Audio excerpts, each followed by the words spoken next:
I give a fuck? Why do I give a fuck? Why do I try so hard? Why do I care so much? Welcome to Why Do I Give a Fuck? A cross-cultural conversation between myself, Deanne Tate, and Johanna Thompson. In these times of great struggle and possible shift, we ask ourselves, why do we give a fuck about any of it? How does the lens we see the world through impact what we see? And what do we do about it? Okay, so we're on this discussion about They Clone Tyrone. And I'm so happy that we're having this conversation at the beginning of the year, especially since we were closing out the year talking about decolonization. This really feeds into it, because if we're thinking about the ways that all of us need to reprogram our understanding, like the political, the ideological, the faith-based and theoretical ways that we are experiencing the world, They Clone Tyrone really allows us to have a greater understanding of the tropes that are happening specifically in the Black community, which is why I appreciated this movie, though it was laborious to get through that first half hour to 45 minutes because of the pain of the images and the level of entertainment that we get from these archetypal tropes. I don't want to act like it's also not funny to I mean, it is funny to over exaggerate the pimp and the hoe and the drug dealer in these communities. We know that they exist, and we know that there is a narrative about them specifically in the Black community, though they exist in all communities. Yeah. But spoiler alert. Let's see, before you get started, I'm sorry to interrupt, but spoiler alert. We said this in the last episode. If you haven't watched They Clone Tyrone, we're going to be talking a lot about the details of it. We're going to be revealing some spoilers. So you pause us, go watch the movie, then come back if you want to, but we need to dig into the details, and there's no way to do that without spoiling it. So we're going to talk about it.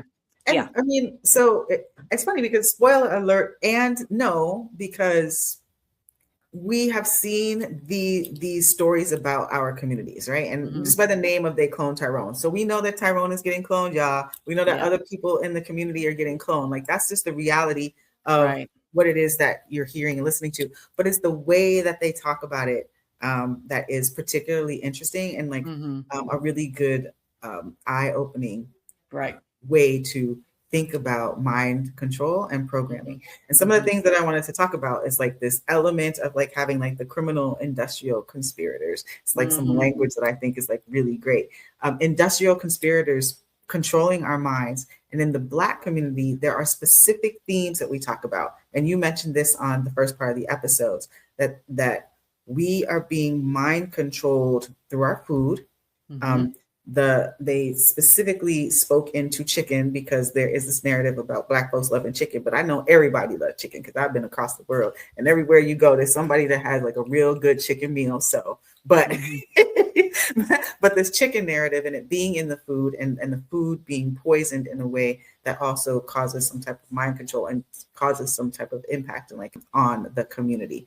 Not only that, with the hair care products, because there has been a long term of Black women in particular doing things to their hair to liking it more to white hair. So like perming your hair to straighten out the curls, hot combing, and doing this whole very violent process to the head. So and I can say that as a person with locks in their hair, nothing to my sisters who are doing all the things to their hair, but we do know nowadays that there's tons of chemicals in those things that are really harmful to our hair and to our biological function. Also talking about like disrupting faith, because in Black communities, we're really known that faith is a guiding force on how to be in community with one another and how to relate to another. A lot of people go into the church house in Black communities, and it's disrupted through this mind control, or it's being used in a particular way in this movie to speak about mind control.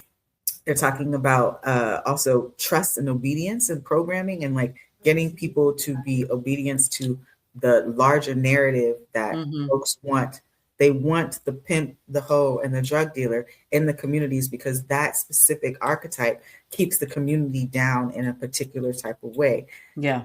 And throughout this movie, I'm not sure if you noticed, but the only person that was moving through all of the iterations, the Nancy Drew character, the person who was trying to uncover and figure it out, was the archetype of the Black woman, though the Black woman was seen as a prostitute, right? So like a hypersexualized female. So it's another archetype that is given about the Black woman, but that is the one person that was not being impacted by all of this mind control stuff.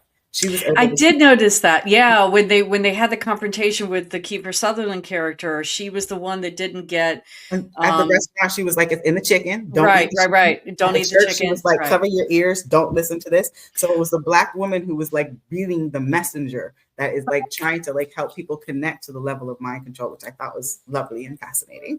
I did love that. And but not but I was curious about your thoughts around, because at one point we realized that Fontaine, who is the main character, who is the Tyrone character, he realizes that his mom is not real. That there are a couple of times that he goes through his iteration of his experience in the world before he realizes he's been cloned. And he makes a sandwich and he goes past his mom's door in his house, and he says, "Ma, I made a sandwich. Do you want one?"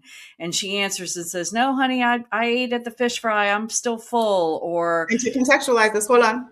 We have yeah, to say that he has been having a conversation with his mother through a door for a long period. yes, Because one of the things that they did with these archetypal tropes in this movie is humanize them and explain what their situation actually was. And what I yes, understood about Fontaine, because he had a major traumatic event that happened to his life, through the ways that people move through community, he lost his little brother. And yes, so that, in his understanding and world, made his mother go into a severe depression where she pretty much stayed in the room and didn't come out, and there was no real connection. And Fontaine was trying to hold his mother as he held himself, working through the trauma and never actually being able to have any type of support to go through the bereavement of that level of loss of his little brother, which is also the relationship that he had with the little boy who he asked to be a snitch, was falling into place as his little brother. So he was really being very protective of him in the snitching. And that wasn't really spoken to. We never actually saw Fontaine dealing any drugs. We did see him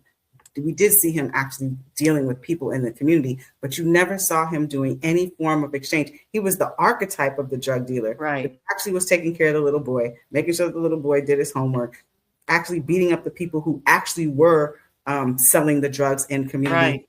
And he also had this relationship with the pimp in the community where he was extracting, I'm not sure from the pimp, because we never really saw what he went to the pimp's house to like get. He was trying to find something from him, but it was like money. It was money. Yeah, it was money because his resource. Yeah. But I don't know what it was from. I don't know if he was getting a cut from. Yeah. And because we saw the pimp not actually having power in the community, he was an extremely weak person that didn't command what we have an expectation of pimps to actually be doing, but just his presence actually had an impact, but not that he was actually doing anything.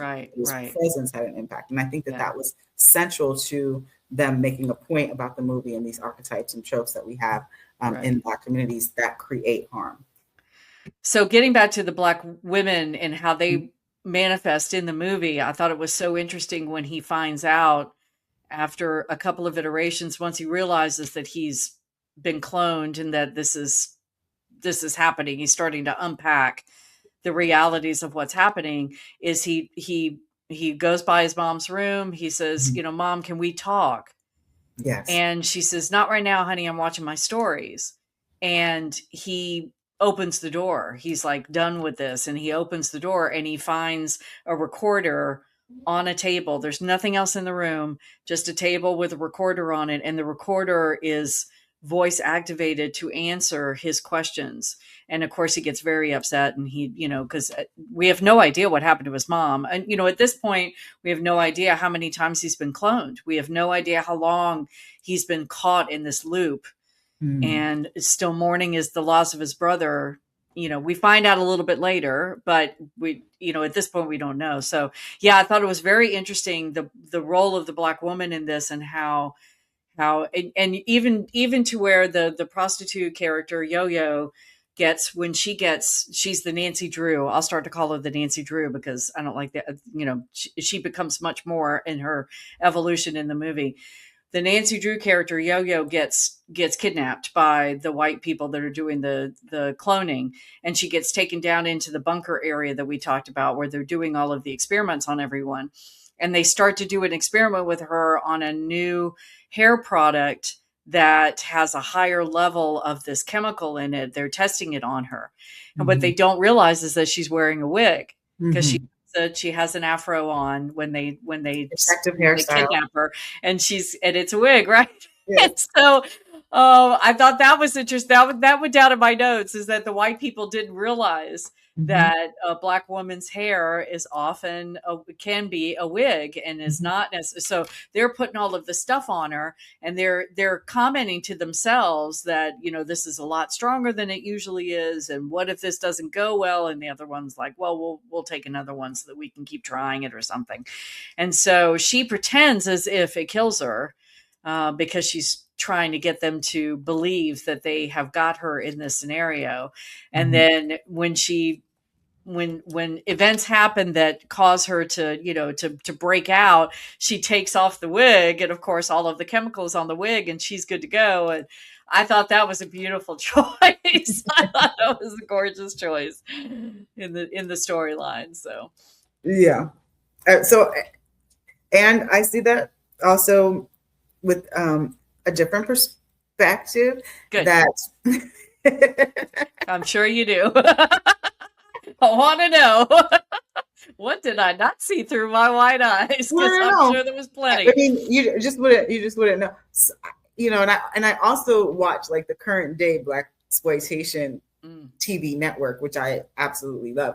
And there's a whole bunch of wig snatching on that show, both with Black and white and Latino women. So everybody's wearing wigs. So I'm just going to say that. But the other thing is that the way that we talk about measures of doing our hair differently these days is protective hairstyles, right? Because we know that there is so much chemical and so much harm that most people will braid their hair down, put on a thing, and wear a fake type of hair situation to actually protect themselves from on their hair. And there's some harm pieces that happen with that, the way that process goes, but it is considered more of a protective hairstyle to maintain your natural hair, as you're also playing this role that needs to play to help you advance and survive in the United States in particular.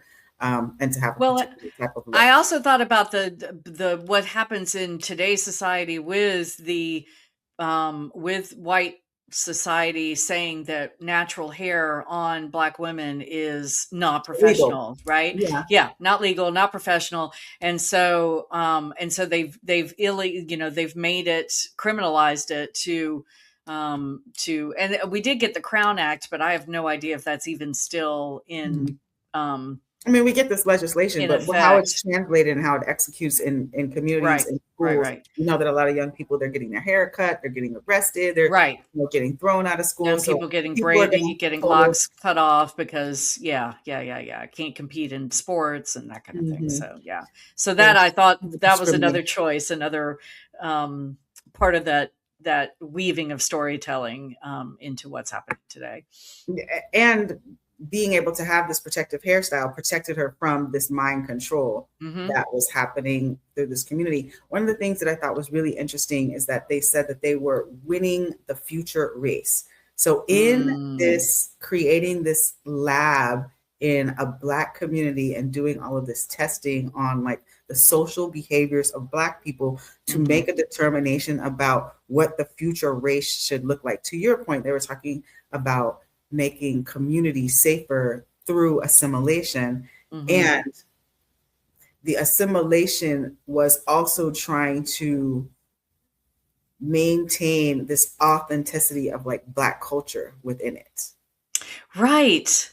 So yes, Black culture was the thing that was the catalyst that was pushing it through, and they were trying to maintain that part of the Black culture, but make it white. Like have whiteness take it over. I know the dichotomy of that, and then as we get as we start to unpack more the storyline, when our main characters Fontaine, Slick, and Yo-Yo go down into and they disrupt what's going on down in the bunker and try to free the clones and that kind of thing. We find out that the original Fontaine is the Architect. is the lead chemist that is pushing this project, and his line that I just really just kind of blew me away was assimilation is better than annihilation. And that was his, when he has a conversation with the current Fontaine, and they talk about why this is happening, and he says, well, assimilation is better than annihilation, and they were going to annihilate us anyway, so this way. And he's got behind him, he's got iterations from a darker skinned black person all the way to the lighter skinned with the afro. They do talk about the hair. They say that the hair is the most stubborn, and it's the last thing for them to trade. And that's why we see sprinkled throughout the movie in the pretend version of the Glen, these folks, individuals, humans that have very, very light skin, but have afros still, because they are the assimilated ones, and they're ending up doing the bidding of what's happening down below in the current iteration of the Glen. So yeah, I thought that was really interesting. I'd love to hear your thoughts on that. Yeah, and our hair is a central part of our culture. It's always been for both, male and female identified people. And like, if you're going into like the hoteps of us out there, I'm one of them folks, but like the hair and the coils of the hair are the connection to the sun, and the connection to the power, the connection to the origin space. Gotcha. And so if you have that knowledge and understanding, which is clear, the directors and the writers of this movie have this understanding, and that's why I kept the afro, and the afro is a symbol of Black power. Even though you were becoming closer, you're in your proximity to whiteness, you still had this like core central connection to origin space and origin power through the afro, and through the connection. But it wasn't through lack of trying. They were trying to get the hair to change.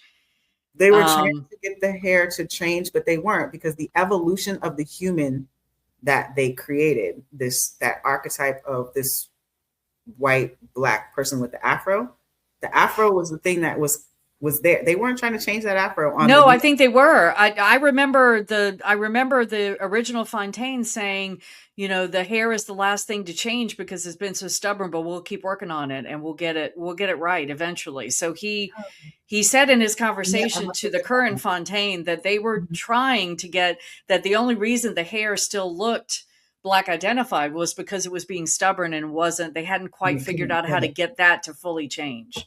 So missed that.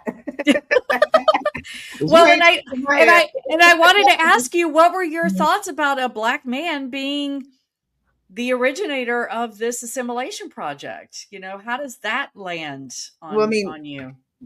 Because that was a Black person that was thinking that assimilation was better than annihilation. That was a Black person that is choosing that. And there's in every iteration of capitalism and hierarchy, you do need these folks who, not need, but you do have these characters, these folks who prescribe to assimilation. A lot of people in the US who are Black identified prescribe to assimilation, prescribe to the narratives that they have, to the narratives that they have been feeding us, the ways that they've been controlling our mind.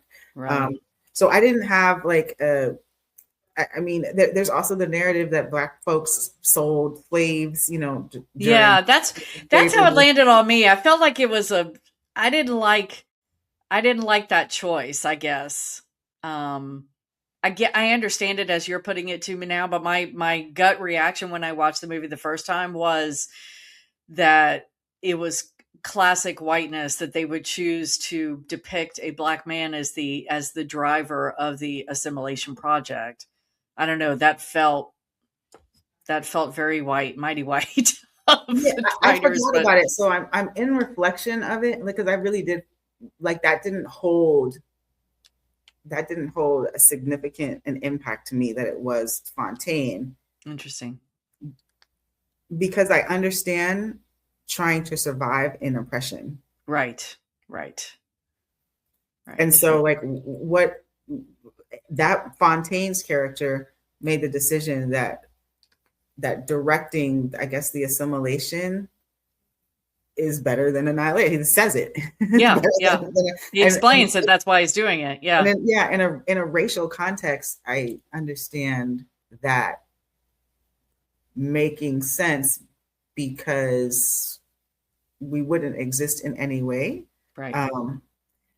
What I appreciated and loved is the disruption of that from the pimp, the hoe, and the prostitute, the characters that people kind of disregard out of our communities. Right, right. And those people are still part of the community. Like they still are part of the community in different ways. And pimping and hoeing, I think, takes on all kinds of iterations. I just think that in Black community archetypes, you see it like exaggerated. That's the word that I want to use. You like see it exaggerated, but like this whole concept of a man having control and power over a woman and exploiting the feminine for their own gain is a part of the capitalistic structure, right? Right, like, right. You know, gender. Right. Assigning things to specific genders for the purposefulness of control. And then I also love that this came out of a racist joke. So, you know, a pimp, a drug dealer and a hoe walk into a bar. To the bar, and like what happens, and this is like that's how we get to the future race, you know, in the whole context. So like all of the layers of convolution that this movie gives us are the layers of convolution that capitalism and white supremacy give us as it's talking about mind controlling, specifically in the Black community. I feel like this was a movie for Black folks who want to get awoke. You say get woken up to what? Because I feel like Black folks knows so much more. The Black community knows so much more about this than white people do. So I'm curious about what. Not the level of mind control, because there's a lot of people that are walking around not recognizing that the food is unhealthy, not recognizing that the hair that we're getting, we're coming from a very privileged social justice arm and we're paying attention to these things, but the masses of people are listening to the music, are having the impacts of the music, are eating the food, are becoming very, very unhealthy in our communities, are having a specific relationship to their faith base that's being tripped, and faith base is a core component of the culture coming out of the continent of Africa. There's always been some faith component that has been central to existing, like social relationships. All of those things, the masses are not really paying attention to, or just going along with this assimilation, and also are being very anti-Black in their existence, and not recognizing the level of anti-Blackness when you're walking around and your belief system is that which those who are in control and power, and you can only ascribe to those. Then you need to have these movies to like wake yourself up into thinking about how you're impacted by these things. I really loved another piece that I loved about the storyline and how it unfolded was when the three main characters, the pimp, the drug dealer, the Fontaine, Slick, and Yo-Yo, when they come to the realization and they want to storm the gates, as it were, storm the underground system, they utilize, because they know they're being watched, right? They know they're being listened to. They know they're being watched, everything that they do. So in order to not tip off the white man that they have figured out what the circumstances are, they come up with a plan and they communicate with each other while they're still doing the things that the white community, that whiteness expects them to do. So at one point, one of the characters, I think it was Biddy, who's giving information to a rival drug dealer, because the plan is that Fontaine will get shot again, and he'll supposedly die, and they'll come and pick his body up and take him down to the bunker, and that's how they'll get in. Infiltrate. Yeah, that's how they infiltrate. But they've got to pass this information. They've got to come up with this plan and then like pass the details along. So at one point, Biddy's she's another character that's a prostitute in the Glen, and she's pretending like she's servicing somebody while she's talking to him. So her body's bobbing up and down like this, but they're talking, plans. Yeah. And that's not the first, there's like 2 or 3 different scenes where they're sharing information about the plan, but they're doing it within the context visually of what they would normally be doing. And I just thought that was hilarious because, it's just it can be so easy because whiteness can be so blind to the awakening and what people are doing. As long as we're seeing what we feel like we should be seeing, we're like, phew, everything's good and nothing's being disrupted. Yeah.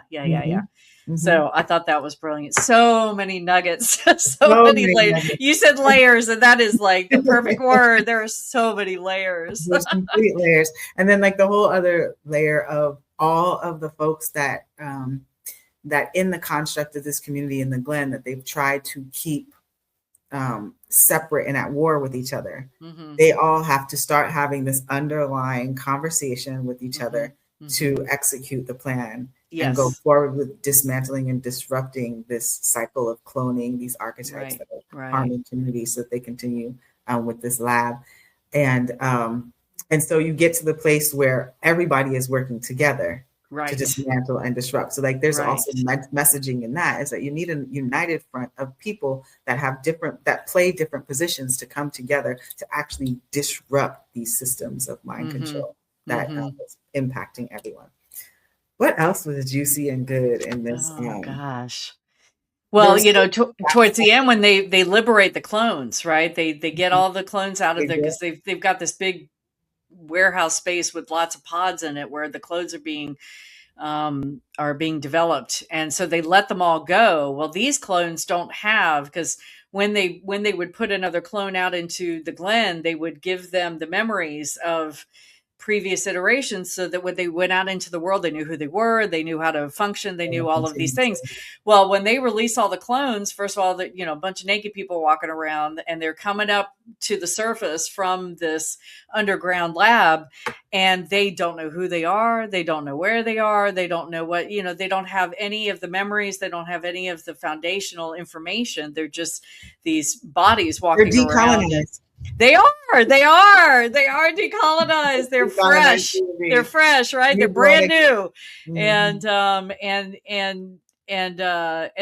I thought that was such an interesting scene to see how the news people were relating what they were seeing and what was happening, because a lot of them were white, and then and they just don't know what to do with themselves. All these naked black people walking around, and it's fascinating. And then I don't know if we want to give like the very last reveal away, or if we want to hold that back. At the very end, at the very end, after liberation happens, we suddenly see a new version of Fontaine. He's got a different name, and he's in a different city. If you're remembering the very end of the movie, did you track that?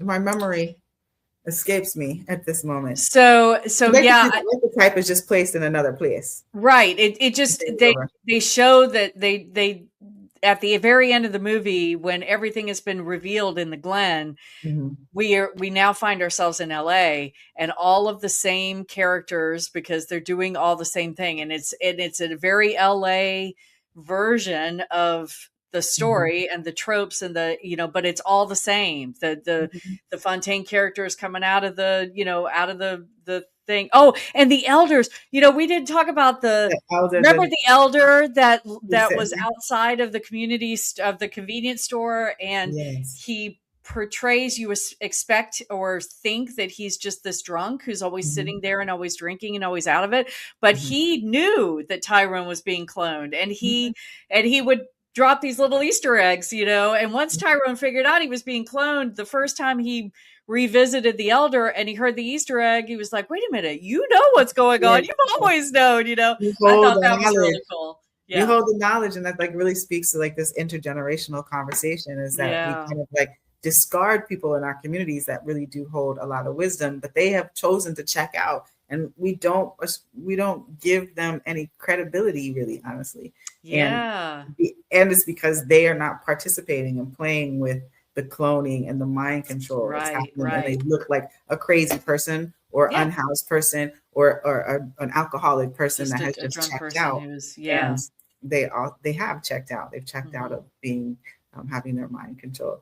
So it's really a very beautiful movie. And if this conversation seems like it was all over the place, because there's so many components of mind control that this movie is speaking into and describing, as far as like the tropes and the overgeneralization in the Black community in particular. And I think it's a transformative. I think it's a really well done movie. There's a couple of them out there that really make you check in with the realities that we exist in. The last movie talk we had was about the American Society of the Magical Negroes, and that was another one. I mean, this felt like right along those lines in terms of the messaging, and how the messaging for people that look like me was so intentional, but also different than the messaging for people that look like you, and how both sides. I mean, it's like a perfect Pixar movie, the animated movies, where they put enough nuggets in for the kids to be laughing, but they also put the nuggets in for the adults to be laughing. So it's a movie for both. In contrast, which I think is interesting, just to end this movie talk, Brian and I watched another movie the other day that seemed to be trying to do a similar thing that They Cloned Tyrone did, but in a way more. We had to turn it off. We couldn't watch it. Undercover Brother. Have you seen that? Oh my God, it was bad. I don't know. I don't. I mean, there's another movie that I'm thinking about where it has capitalism basically transforming humans into animals to be like workhorses.